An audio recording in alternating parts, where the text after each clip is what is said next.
حمد و ثنا لائق سب عزت و تکریم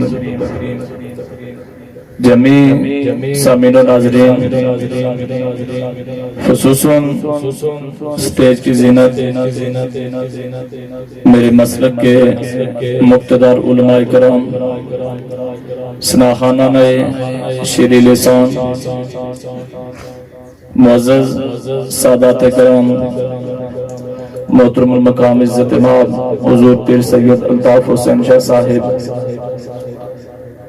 میرے استاد محترم انتہائی عزت کے لائق محترم حضرت علامہ حافظ محمد سرفراز کریم صاحب،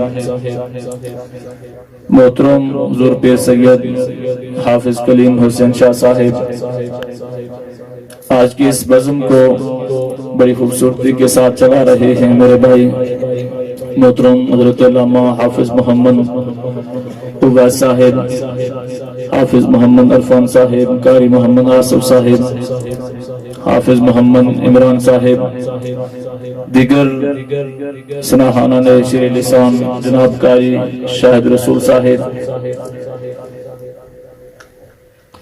آج کی اس بزم کے میزبان حضور پیر سید حافظ تصور حسین شاہ صاحب، حضور پیر سید منور حسین شاہ صاحب، دیگر آپ کے برادران، آپ کے سبزادگان، جملہ سادات کرام جنہوں نے آج اپنے والد محترم حضور پیر سید منظور حسین شاہ صاحب رحمت اللہ تعالی علیہ کے اس سالانہ عرس کو سجایا، اس محفل پاک کا انعقاد کیا۔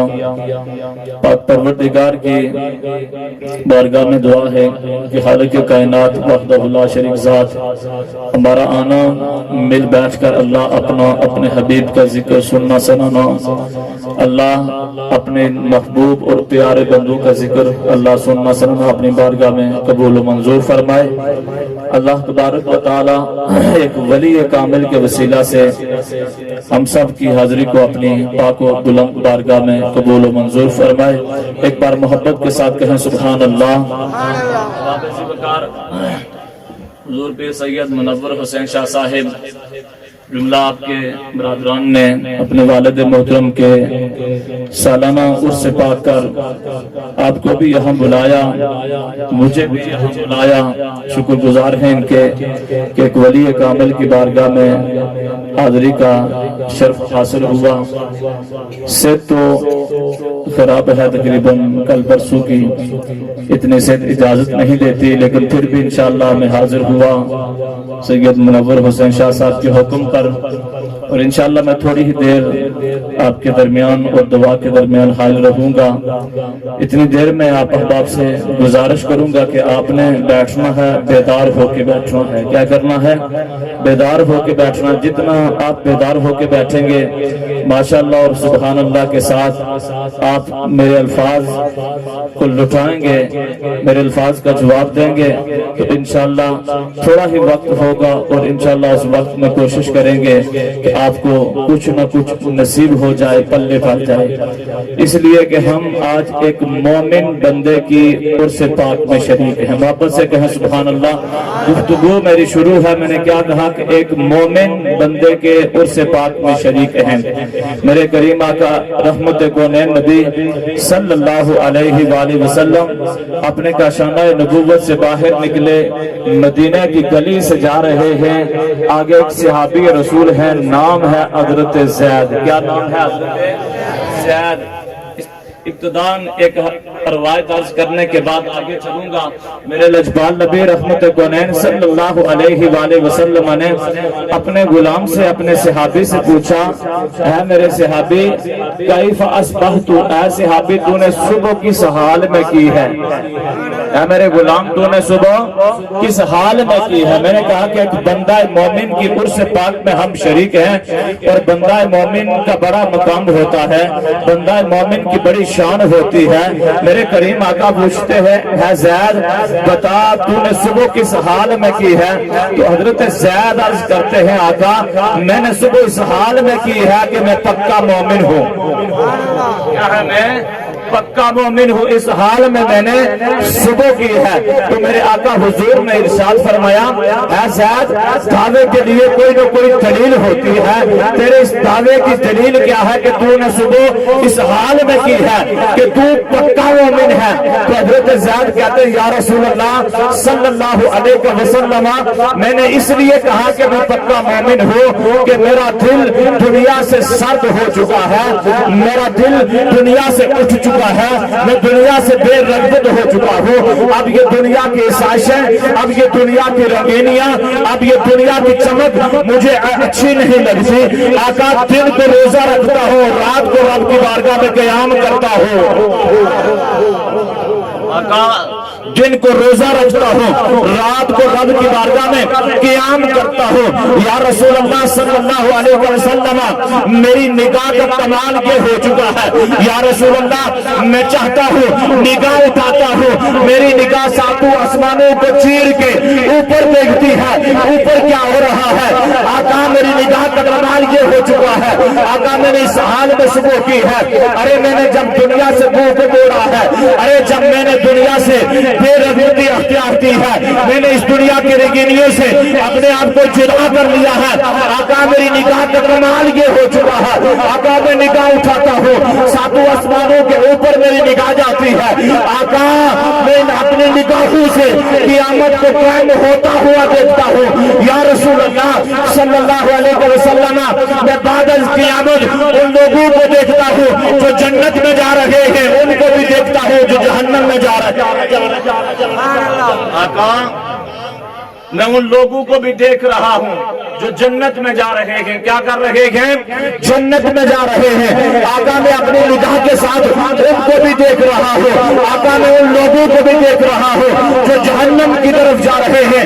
اجازت طلب کی، عرض کی یا رسول اللہ صلی اللہ علیہ وسلم کریم آقا اگر آپ اجازت فرمائیں، محبت سے کہے سبحان اللہ، اگر آقا آپ اجازت فرمائیں تو میں بیان فرما دوں کون جنتی ہے کون دوزخی ہے۔ میرے کریم آقا لجبان نبی رحمت گونیر صلی اللہ علیہ وسلم نے یہ نہ ارشاد فرمایا کہ ذات تیرا ذہن ٹھیک نہیں ہے، ذات تیرا ذہن توازن خراب ہو چکا ہے، نانا میرے کریم آقا نے صحابہ کی موجودگی میں ارشاد فرمایا اللہ تبارک و تعالیٰ نے میرے ذات کے دل کو روشن فرما دیا ہے، اللہ تبارک و تعالیٰ نے میرے ذات کے دل کو کیا کر دیا ہے؟ روشن فرما دیا ہے۔ اباب ذوالفقار ان لوگوں کی شان، اولیاء اللہ کی شان آج ہم ہی نہیں بیان کرتے۔ میرے کریم آقا کی بارگاہ میں حضرت زید کھڑے عرض کر رہے ہیں کہ آقا جب سے میں دنیا سے بیزار ہوا ہوں، آقا میں دن کو رب کائنات کی بارگاہ میں روزہ رکھتا ہوں، رات کو قیام کرتا ہوں۔ یا رسول اللہ صلی اللہ علیہ وسلم رب کائنات نے مجھ پہ کرم اتنا فرمایا، نگاہ اٹھاتا ہوں ساتوں آسمانوں کو دیکھتا ہوں، آقا نگاہ اٹھاتا ہوں قیامت کو برپا ہوتا ہوا دیکھتا ہوں، آقا نگاہ اٹھاتا ہوں جنتیوں کو جنت میں جاتا ہوا دیکھتا ہوں، دوزخیوں کو دوزخ میں جاتا ہوا دیکھتا ہوں۔ لجبان نبی نے کیا ارشاد فرمایا؟ فرمایا صحابہ رب کائنات نے میرے ذات کا دل روشن فرما دیا۔ کیا کر دیا؟ دل روشن فرما دیا ہے۔ جن کے قدموں میں ہم آج بیٹھے ہیں حضور پیر سید منظور حسین شاہ صاحب رحمت اللہ تعالی علیہ، ان کا دل رب کائنات نے روشن فرما دیا۔ ان کا دل رب کائنات نے اپنی محبت میں روشن فرما دیا تھا، اور یہی وجہ ہے بڑے سے بڑا امیر ہی کیوں نہ ہو، سال کے بعد اپنے گھر میں دعا تو کروا سکتا ہے، اپنے گھر میں دعا تو کروا سکتا ہے، لیکن عرس نہیں ہوا کرتا، نہیں ہوا کرتا۔ ہر ایک چیز تولے بدل دیتے تھے ہو سکتی ہے، لیکن عرس اسی کا ہوا کرتا ہے جسے اللہ اور اس کے رسول کے ساتھ محبت ہوا کرتی ہے۔ اللہ اس کے رسول کے ساتھ کیا ہوتا ہے جی؟ محبت ہوا کرتی ہے۔ اب آپ ذکر رہو، اب جو میں نے صحیفہ انقلاب قرآن مجید فرقان حمید میں سے جو آیات مقدسہ آپ احباب کے سامنے تلاوت کی ہے وہ تلاوت کروں گا، اور اس کا ترجمہ اور اس کے بعد انشاءاللہ اجازت چاہوں گا۔ ایک بار محبت سے کہیں سبحان اللہ۔ پاک پروردگار جل جلالہ اپنے مقدس الارات کلام قرآن مجید برہان رشید میں میرا اللہ ارشاد فرماتا ہے یا ایتھا النفس المطمئنہ مطمئنہ اے نفس مطمئنہ یا ایتھا نفس مطمئنہ ارجعی الی ربک راضیۃ مرضیہ فادخلی فی عبادی وادخلی جنت۔ اللہ رب العالمین احکم الحاکمین اپنے مقدس الاراد کلام میں میرا اللہ ارشاد فرماتا ہے اے نفس مطمئنہ لوٹا میری بارگاہ کی طرف ارجعی الی ربک راضیۃ مرضیہ فادخلی فی عبادی وادخلی جنت۔ احباب زیوکار چل مومن بندہ اس دنیا سے جا رہا ہوتا ہے، اللہ تبارک و تعالیٰ کا الحاکمین کا محبوب بندہ اس دنیا سے جا رہا ہوتا ہے۔ میرے کریم آقا مجبان نبی رحمت کونین صلی اللہ علیہ وسلم نے ارشاد فرمایا اس کے وقت وصال سے تھوڑی دیر پہلے اللہ کے فرشتوں کا ایک گروہ اس مومن بندے کی بارگاہ میں تشریف لاتا ہے۔ جناب اسرائیل کے آنے سے تھوڑی دیر پہلے نورانی مخلوق کا وفد اللہ کے محبوب بندے کی بارگاہ میں آتا ہے۔ آگے اسے پروردگار جل جلالہ کا پیغام اسے سناتا ہے، پروردگار جل جلالہ کی طرف سے اسے دعوت دیتا ہے۔ میں مرتا ہوں آپ مرتے ہیں، جناب اسرائیل پھر فور ہمارے پاس آ جاتے ہیں، ہمیں معلوم تک نہیں ہوتا، ہمیں پتہ تک نہیں چلتا ہم دنیا سے جانے والے ہیں۔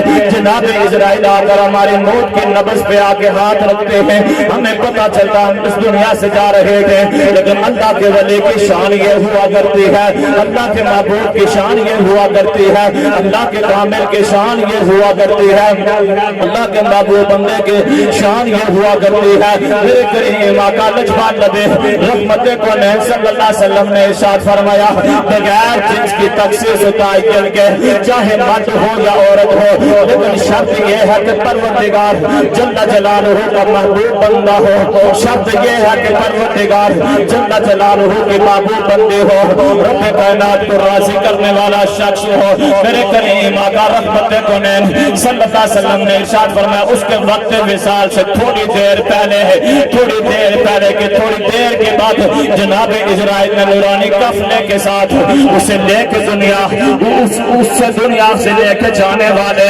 جناب اسرائیل اپنے نورانی قافلے کے ساتھ آنے والے تھے، لیکن تھوڑی دیر پہلے اللہ کے نورانی مخلوق کا ایک وفد اس کے پاس آتا ہے، آ کے پروردگار کا اسے پیغام سناتا ہے، دعوت دیتا رب کائنات تجھے بلا رہا ہے، دعوت دینے کا انداز تجھے ذرا دیکھیے گا۔ یہ نے کہا کہ پیر سید منظور حسین شاہ صاحب آپ کو رب کائنات اپنی بارگاہ کی طرف بلا رہا ہے، فلاں شخص تجھے رب کائنات اپنی بارگاہ کی طرف بلا رہا تھا۔ نام نہیں دیا جاتا، آج دنیا کا دستور و اصول یہ ہے میں آپ کو دعوت دوں گا، آپ کا نام لکھا جائے گا، آپ مجھے دعوت دیں گے میرا نام لکھا جائے گا، دعوت نامے پہ نام تحریر ہوگا، اے فلاں پہ فلاں تجھے فلاں مقام پہ دعوت ہے۔ نانا پروردگار جل جلالہ ہوتا انداز محبت تو ذرا دیکھیے گا، نورانی مخلوق کا وفد جب بندہ مومن کی بارگاہ میں آتا ہے نام نہیں لیتا۔ احباب زیوکار سے کیا ہوتا ہے یا رسول اللہ صلی اللہ علیہ وسلم ہمیں بتائیے گا، نام تو نہیں لیا جاتا لیکن کس انداز سے دعوت دی جاتی ہے۔ میرے لجپال نبی رحمت کونین صلی اللہ علیہ وسلم نے ارشاد فرمایا وہ وفد آ کے بندہ مومن کی بارگاہ میں یہ قرآن کے الفاظ تلاوت کرتا ہے، یا ایتھا النفس المطمئنہ، یا ایتھا النفس المطمئنہ، اے نفس مطمئنہ، اے نفس مطمئنہ، اے جان عزیز، اے پیاری جان، ہر حال میں تو رب کائنات کے ساتھ راضی رہا، صبح ہوئی تب بھی تو رب کائنات کے ساتھ راضی رہا، شام ہوئی تب بھی تو رب کائنات کے ساتھ راضی رہا، ارے دوپہر تب بھی تو رب کائنات کے ساتھ راضی رہا، رات کے آخری پیر میں تو اٹھ کے آنسو بہا کے رب کائنات کو راضی کرتا رہا، ہر حال میں تو رب کائنات کی بارگاہ میں راضی رہا، پھر اوپر ازمائش ہے تب بھی تو رب کائنات کے ساتھ راضی رہا، تنگی دستی کے اندر کی تو رب کائنات کی بارگاہ میں راضی رہا، اگر تجھے دولت فراوانی عطا کی گئی تب بھی تو رب کائنات کی بارگاہ میں رب سے راضی رہا۔ آج رب کی بارگاہ میں راضی رہنے والے، آج تیرا وقت وصال ہے، تھوڑی دیر کے بعد جناب سیدنا حضرت اسرائیل علیہ السلام نے اپنے نورانی قافلے کے ساتھ تیری بارگاہ میں آنا ہے، اس سے پہلے ہم آئے ہیں تیری بارگاہ میں۔ اے نفس مطمئنہ، رب تجھے اپنی بارگاہ کی طرف بلا رہا ہے، اے نفس مطمئنہ، رب تجھے اپنی بارگاہ کی طرف بلا رہا ہے۔